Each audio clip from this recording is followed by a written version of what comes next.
Hello, this is the one-for-one Terrasat system that we're sending to you. I wanted to go over the components. The two grey cables in front of the sensing switch connect directly from the ports on the switch to each one of the BUCs.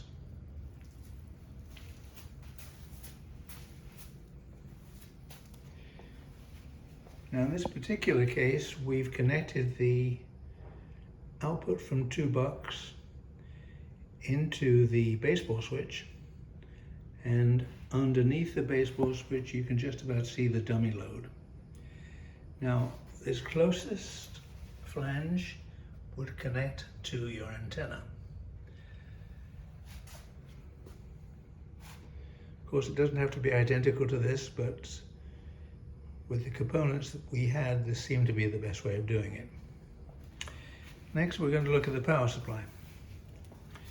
This is a 240 volt input, and each one of the out cables goes directly to the BUC power supply. They provide 48 volts DC.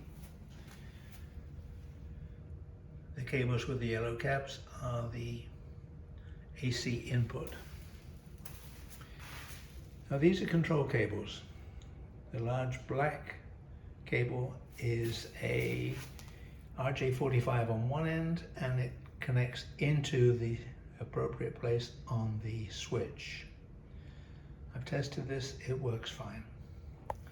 You can see both BUCs when you go to the IP address that they're associated with. By the way, let's just talk about that for the moment, because these BUCs are set up with an IP address. I hope you can see it.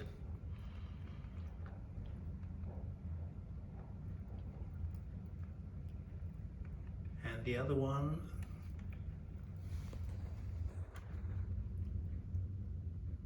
so that should make it easier for you to connect by HTTP.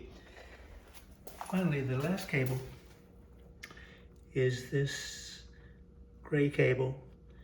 This connects directly from either one of the BUCs, so you have to take it one at a time, to a serial port on a computer.